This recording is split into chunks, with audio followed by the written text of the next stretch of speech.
episode of Marketing Against the Grain, your show for marketing-minded people everywhere. I'm your host, Kipp Bodner, CMO at HubSpot. I'm joined as always by my co-host, Kieran Flanagan, the CMO over at Zapier. And we have a very, very special guest. Today we are joined by Lenny Rachitsky. And Lenny is the host of Lenny's podcast. He is the author of Lenny's newsletter. He is one of the foremost experts on product and growth in the world, to me at least. I love his content. We've been wanting to have Lenny on for a long time. Lenny, I'm so excited to have you on the show. Thanks for having me. Quite the intro. Really appreciate it. You deserve that kind of an intro. Are you serious?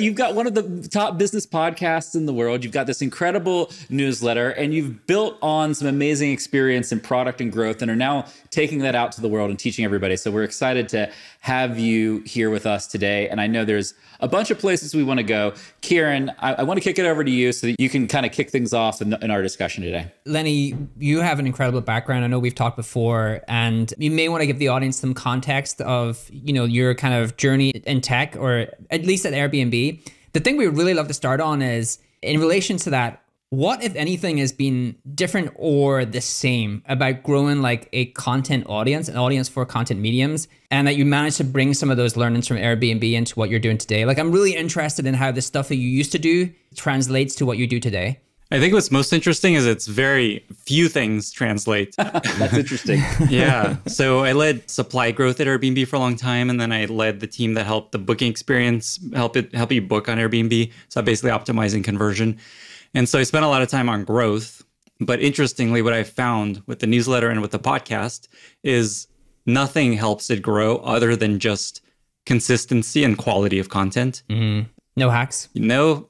Like once in a while, there's a couple spikes here and there, but there's nothing like sustainable helps it grow other than just consistently putting out good stuff. Like I was just going to say, I tried referrals, I tried paid ads, I tried guest posts, and those that helped early on. There's a few things that help early on, just kind of get a kick started. But if you just look at like the trend line of growth, nothing makes a dent other than just keeping at it and keeping the quality bar high. Can I say one thing that I do think from my own perspective, being like a consumer of your content? And so, okay, you obviously one thing that helps is that you are in that space and you are very well regarded within that space, where it does help you get the kind of people onto your podcast and maybe get people, interacting with your content. But the thing that I think stuck out in terms of your content early on was how you included these kind of mini case studies, right? You just put out a post on inflection points, and it's all real world stories and it's case studies, but they're miniature case studies. It's not like this 24-page case study on how Facebook did this. It's like these kind of quick hits of all of the things that companies did around a singular topic. So do you kind of agree that helped to differentiate you? And if so, was that on purpose, or you kind of just stumbled upon that? Like, was that a very thoughtful, I'm going to try this as an experiment, or just I'm going to do this because I want to do it? So with questions like that, I think if Seinfeld has this funny thing that people ask him, people are like, hey, Jerry Seinfeld, why don't you do other types of comedy? How'd you narrate on this thing that you do? And he's like, this is all I know how to do. If I could do other things, I would do other things. And so with that post and a lot of posts, if I had the answer, I would be like, here's the answer, I've got it. But I just don't. And so it comes out of I just want to get you the best possible answer. Let me go research and ask people that actually know what they're doing. Where it actually started the first time I did that, I left Airbnb. I was there a long time. People kept asking me all these questions about how to build a marketplace company. And I was like, well, here's what Airbnb did, but I don't know if that's the way to do it. Maybe there's other things that could have worked. Maybe there's things we did that worked in spite of ourselves. And so what I did is I embarked on this big research project. Let me just talk to all the biggest marketplace companies and see what they did and see if there's any patterns that emerge across all marketplace companies. And that turned into this 5-part series of how to kickstart and scale marketplace business. And that did really well. So I kind of learned from that experience of, man, this is a really good way of doing it. I'm just kind of doing primary research on behalf of people. And it's very low cost for them. And I spent all this time doing the work. And I could see why it's valuable because I've done a lot of work for people. That's what I want to get into. One of the things you said is keeping the quality bar high, right? And I think, Kieran, you and I, in doing this show, we've learned that stories, examples, data, and more importantly, just what you were saying, Lenny, research matters so much. It's you have this unique perspective and insight that has real depth to it. That's what really resonates with people. But somehow, Lenny, you do that constantly. And that's what I don't understand is like you, between the newsletter and the podcast, you have this like unending flow of it. And as somebody who's doing it right now, it's very hard and it takes a lot of time. Like, how are you pulling it off? The secret is lots of hard work and many hours of work. One of the advantages I have is, unlike you two, is you have full-time jobs. I don't. So there's this kind of like cool flywheel that kicks in once you get to a point where you could do this full-time, is you just have a lot more time than anyone else. And I find a really direct correlation between the amount of time I put into something and the success of that piece. So the secret is just putting in time, and the things that you find useful, usually the person spent more time on that than somebody else that tried to do that and not nearly as well. Well, while I agree with you on the time part, the other part of that is like what you pick to spend that time on. Because like there are a lot of people who put a lot of time in and pick bad stuff that doesn't resonate with people. So I'd love to hear how you pick the stuff. The way I picked the stuff, and I didn't think about it this way, but it ended up being really powerful, is I started the newsletter as an advice column, like a Dear Abby type thing, where people send me questions and I answer their question. And turns out is smart about that is that the content is rooted in a real problem somebody actually has, not just me pontificating on something that may be a thing. So that helps a lot, is just like rooting your work on like, what does somebody actually need? And that kind of comes back to, I think, one of the most important parts of writing and content is there's like a job to be done that you need to nail better than somebody else. So if you think about newsletters, what are the jobs to be done? There's like entertain me. So there's a lot of newsletters and podcasts of just like fun stuff and humor and jokes and comics. Another job to be done is help them make money. There's a lot of newsletters that help you invest in Bitcoin timing and stuff like that. There's a job to be done of just help me be better in life. So there's like Emily Oster and like you just like practical advice stuff. Another job to be done, which I'm in, is just I want to be better at work. And so what are ways I can help you be better at work? For me, it's like help you build better product, grow a product. There's other, there's all kinds of work. So there's like a lot of opportunities, like help salespeople be better salespeople, help engineers be better engineers. So there's a lot of like niches within that. But I think it's really important you figure out what's the job you're doing for someone and then just do that better than anyone else that's doing it out there. And the key there is just putting in the time. Which does speak to your background in product, right? Like you approached everything from, a job to be done, a problem to be solved. Maybe, yeah. I was going to say, that you said there wasn't that much transferable. That is definitely a pure rip out of the product world. There's one. We got one. The other thing I'm obsessed by is like, for people who have like reached your kind of success, like how much of it is like very thoughtful? Because when you were in Airbnb, I assume like part of leading the growth team is hypothesis, iteration, test and experiment, trying to find the thing. And like how much of a creator's success is stumbling upon the thing versus like being very intentful about that is the thing. And it sounds like maybe it's part and part. Like you did go through a process when you were like, okay, well, here are the jobs to be done. Here's one that I could solve and I can solve it. I feel I can solve it in a better way. But then there's like a little bit of stumbling and hopefully this is going to be the thing that resonates. Yeah, so to be clear, I wasn't actually like, what are the jobs to be done and what job can I do for people? That's like looking back, I could see why it worked out. It was 90% stumbling, and more specifically, so I left Airbnb.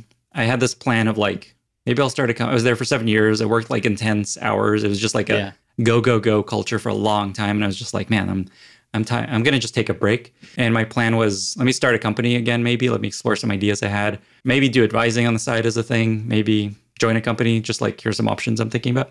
And the thing I stuck to is let me pay attention to what gives me energy in this phase and do more of that. Just like lean into that when I get energy from something. Like I have a meeting with someone, did I get energy from that or did that suck? And if something sapped me of energy, I did less of that. That was kind of my rule. And I just found that writing gave me energy.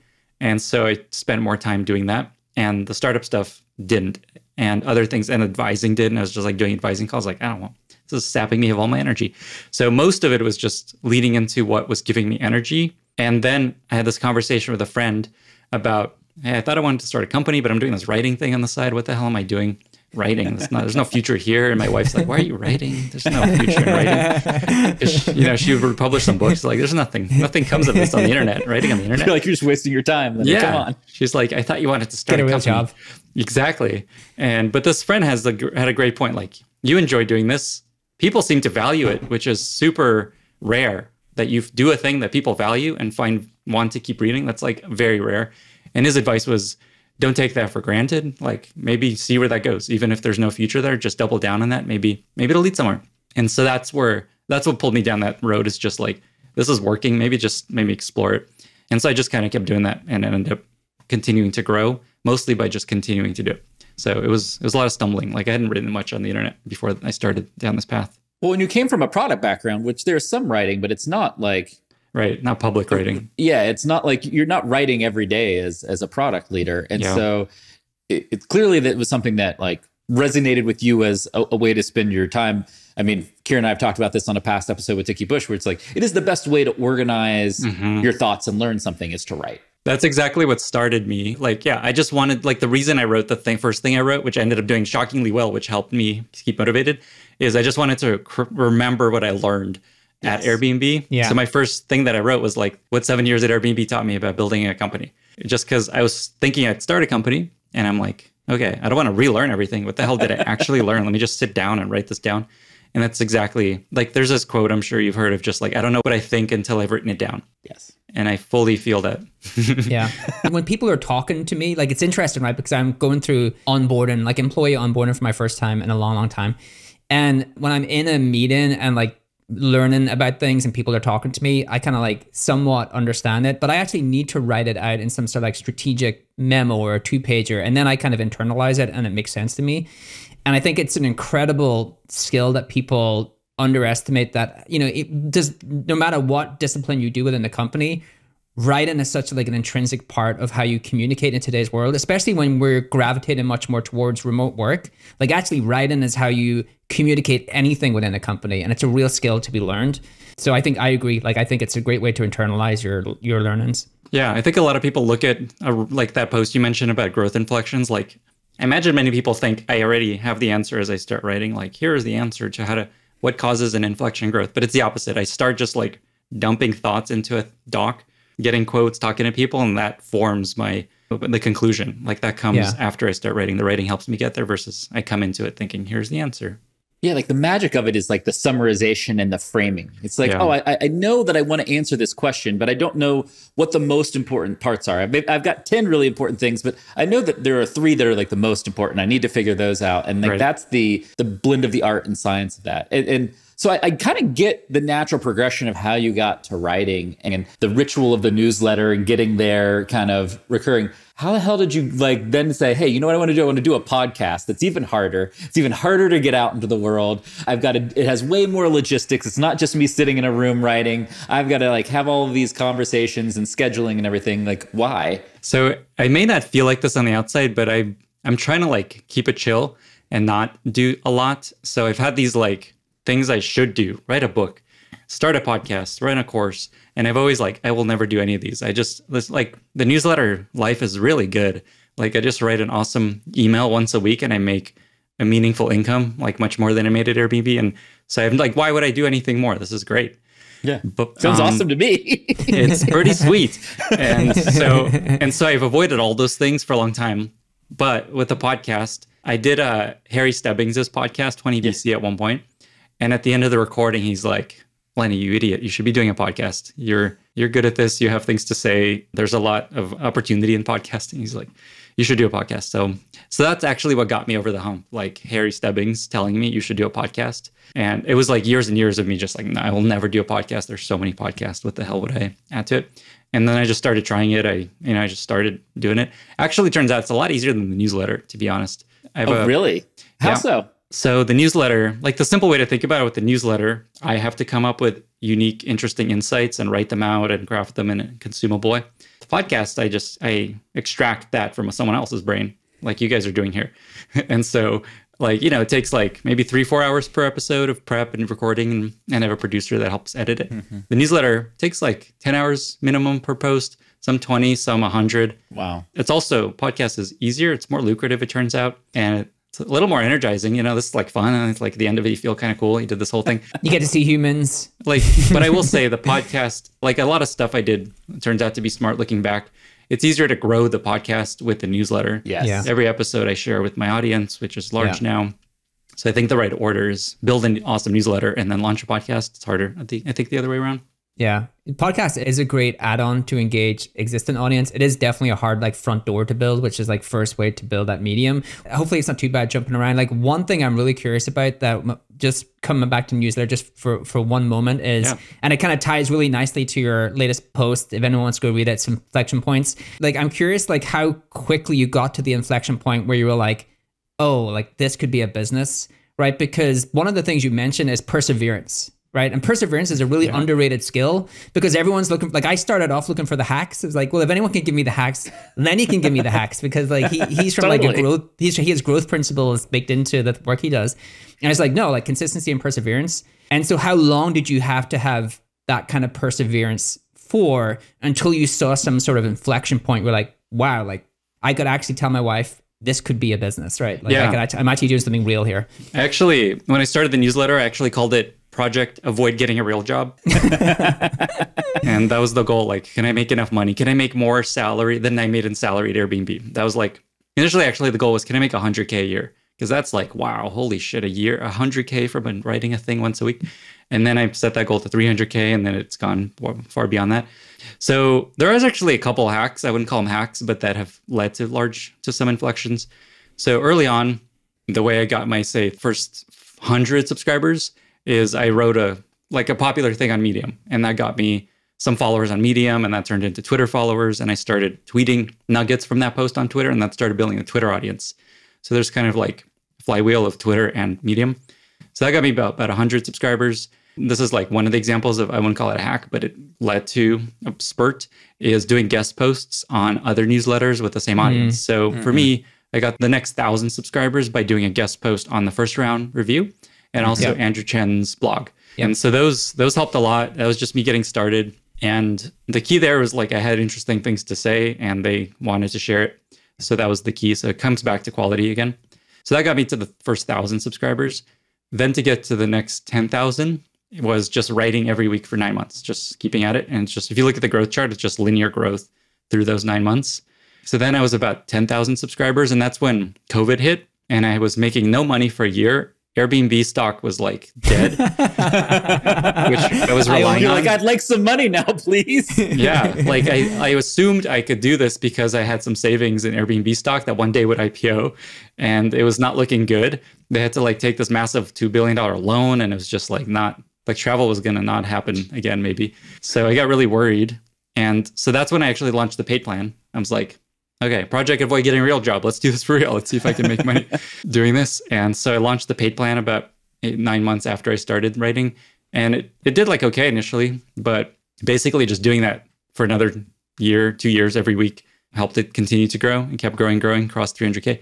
So then the actual next big inflection came actually fairly recently, where Substack launched this feature where you can refer other newsletters. You can recommend other newsletters, which seems like a really simple, no big deal feature. But it turns out a lot of newsletters are recommending my newsletter. So when you sign up for my newsletter, you get recommended 10 newsletters that I love, and I pick them.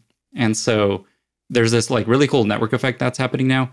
So about 1,000 other newsletters recommend my newsletter. Wow. And so as soon as they launch that feature, I just have this like hockey stick of growth that's happening, and it's still happening. And I think I'm in the onboarding flow when you sign up, because I'm the #1 business newsletter. You kind of get recommended my newsletter.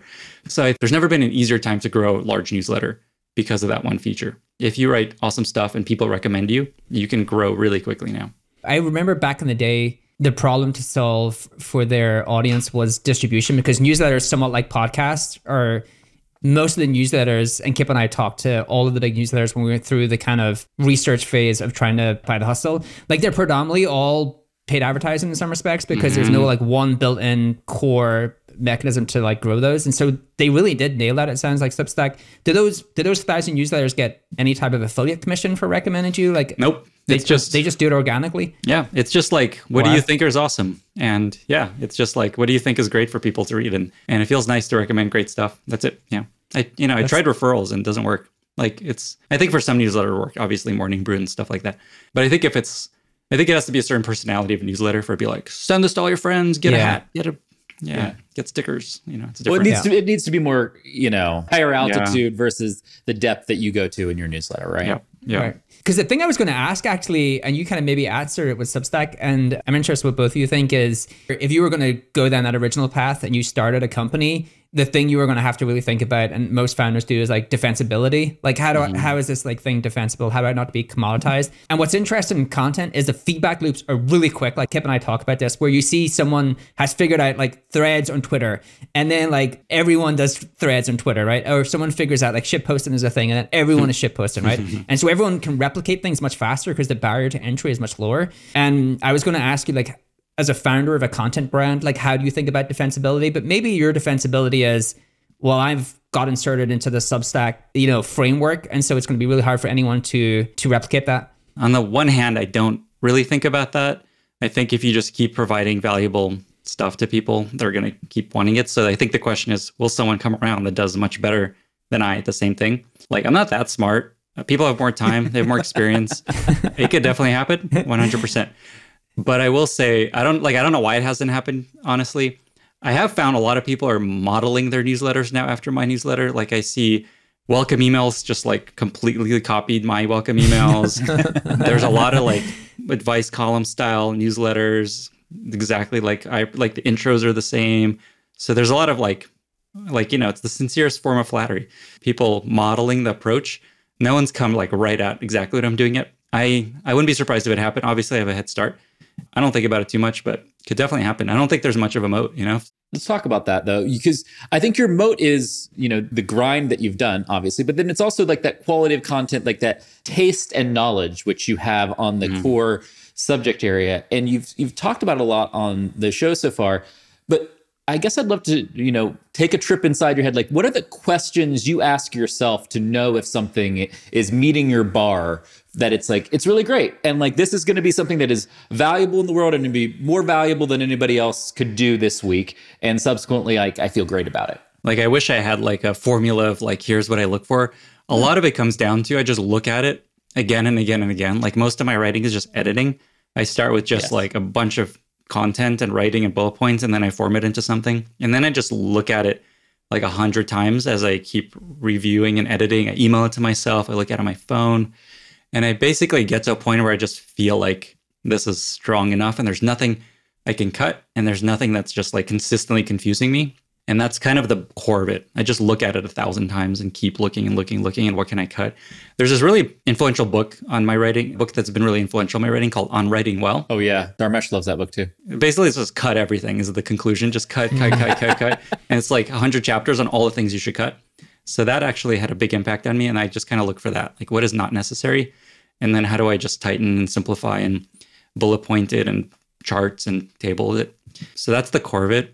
Like, I try to find like ways to engage people in the beginning, like make it a surprise or make it interesting or a story at the beginning. That's what I'm trying to work on a little bit, is like actual writing, not just here's content information. But mostly it's just looking at 1,000 times. And that comes back to the time. Like, I just have the time to do that. And I think that's what makes it better. So your bar of quality is like, oh, I have a feedback loop of topics that people want because of the format I'm doing this thing in. I then have a research process that I go and validate that topic through my own first party research, talking to people. And then you're like, I try to be a ruthless editor and break that down and make it the best, clearest, most simple distillation of that solution. Like, I remember having a college journalism professor. He was like, go through and underline every just and every very, and then cross them all out. Like get rid of like all these things that don't do anything. And you're saying like that's a really important part of just getting the idea as tight as possible. Yeah. So let's look at the example of that growth inflections post, which was super recent. So the question there was, what causes an inflection in growth? And what I do with those is I think about what are the companies I would love to get insights from and stories of, like what helped them grow. So the way I start there is just make a list. Here's the companies I would love to capture stories from. And then I just go email people that I know at these companies. And what's cool, another flywheel that kicks in with this is the more of this I do, the more connections I've built, the more companies I'm close with. So I just kind of email these people, and I try not to bug them too much, but often people are excited to, contribute. So I just send an email. Here's my question. What can you share? And then I just capture all those and see what comes out of it. That's roughly the approach. I think that is like understated in how powerful it is. Like there's a, totally. You and I talked about this, or I brought it up in the last podcast, Kipp. There's a Twitter handle where there's a sales community and they tweet like real stats from that sales community. And the sales community, it's anonymous. So I don't actually know, because they do tweet things that you can't really share as a public company. but whatever. It's really like but it's anonymized and it's aggregated, right? But being able to get like, the look behind the scenes, there's kind of two ways I think about your content. First of all, like you described it, like I'm learning, like when you're putting a case together, like you're the curious learner that's kind of learning on their behalf, and you're framing it up in a really like interesting way. And then you're actually able to help take people behind the scenes. Like they feel like an insider, right? Oh, like I'm an insider. I get all of the kind of hot stuff. If you actually pay for your paid subscription, you're kind of like the insider now. And I know you actually have a huge community as well as part of that. And so I think there's like something in that, like that there's like core things that really make that content much more powerful than just the average post you're going to actually read. Even more basically, like I'm just doing a lot of work for people that would cost a lot of money. He's like, I'm just creating a crap ton of value, guys. Yeah, it's not like that hard. I'm just spending tens of hours answering a question for you, and it's like not that expensive to get the answer. Well, but so building on that though, like that makes total sense for the newsletter, but it's very different when you're doing the podcast, right? Like, because you're having this real-time interaction, you're trying to pull the right things out. You don't control what the other person's going to say. So like, what does Lenny know today that he didn't know when he started the podcast about how to actually do those things really well? Like get the best information from people. So when I've just like upgraded the look of the podcast, like I look back at my first episodes, I was just like so frumpy and funny looking. It was like very basic look. So there's the look of it. I think mostly it's just working on the interview techniques and continuing to follow up on questions where someone has a really vague answer. Is a big part of it. Same with the newsletter. Like I just tried to get to like real concrete stuff, not just like, here's a general theory I have on something. Keep diving. Just keep diving. And then I can cut stuff that doesn't work. So that's a big part of it. Part of it is just vetting guests a little bit better. Like, some guests come on and they don't actually know as much as you think. And so trying to get to that a little bit earlier. Mostly and then also I don't know, it's all the interview technique is kind of what I find, just like not having to like respond to every answer someone gives and just like on to the next question. People don't want you to be like, awesome, great, that was so interesting. And it's just like, okay, tell me something else. Sometimes it's like fun, it's a balance. So it's a lot of interview. And I try to watch my interviews and try to like see what's annoying and dumb. We do the same thing. It's painful to watch yourself. So painful. I hate it. Right? It's like that's the downside of starting a podcast. You have to like listen to yourself all the time. Kieran, did you just say you love it? Oh, I can't get enough of myself on. When I can watch myself I watch myself on my big screen, the AI wars, and I'm like, oh, look, I'm on YouTube with all these other people. I mean, if I had to Lenny's point, if I had a dope sweater like you're wearing, the YouTubers hate your sweater. If you like or it's not this one. If you like or hate confused. The sweater, comment on YouTube right now. But hey, I would love to actually hear how you vet guests. Because that could be kind of like you don't like bring them on for initial conversation and say, I don't. No, I'm not bringing you back because you suck. Like how you just vet them up front without them knowing. I'm trying to rely more on referrals from other guests that I've had that are awesome. So that helps a lot. Yeah. And then watching their other talks and videos helps a lot. Just like, what do they got to say? That kind of thing. Yeah. But you never know until you actually talk to someone. Are there some interviews you just don't use? Not yet. Okay. Everything's been That's good enough. So you've done the newsletter, you have a community, you have a podcast. Let's say you had infinite time and infinite resources, or you just had the motivation to do it. What is the other thing you would like to do, like as a creator, that you were not doing? Like, what's the thing that you think would, when you apply that energy, would make you feel the same sort of way as you do with the newsletter and podcast? This wouldn't make me feel in the same way, but I think I would do a book. I think you have to do a book, man. Yeah, but it's so painful. It's so much work. It's so much work, especially on the topic you're going to do it on, and how much information you already have to put in it. Yeah. But you got to do it. We all want it. One day. You got to give the people what they want. I guess. I think that I'll get smarter and it'll be better the longer I wait. That's how I tell myself. Can I say that about everything? Is that a new procrastination hack that I can use for my own life? You take it. But seriously, what's the hold up in doing a book? Just the workload that it's going to. My wife actually has published a couple books, and I see the process. It's so hard. It's just like, it's like a year of intense work. You don't make much from it, maybe 1.1% of people make some from it. It's just the workload. like, life's good, like I talked about the newsletter. Like, why would I want to bash my head against the wall for a year? But I think I'll probably do it at some point. I don't think it's time yet. Why can't you do a book that's just a collection of the newsletters That's that what I think all of that's us dorks would love to just like have on the shelf behind us, you know? Tim Ferriss did that, right? I think, though, that's the mistake people make. They think it's going to be that easy if they have a bunch of content and it's just like, oh, let's throw it together. But it never is. If you want to make it awesome, like I have a high bar and I'm very detail oriented about this stuff. So I just want to make it super awesome. And it was just suck up my life. Yeah. Okay. So I got to ask you my favorite question for detail oriented people. It's like, how do you know when to stop? Like, how do you know, like you're editing that newsletter and you were just like pounding your head against the wall. Like, how do you know, like, okay, we're good here. I'm going to stop and move on to the next one. I think very concretely, it's when I don't find anything else to tweak when I look at it. So I look at it, I'm like, oh, okay, let's fix this, fix that. And then come back to it later in the day, look at it. Okay, maybe there's a title I can make a little bit better.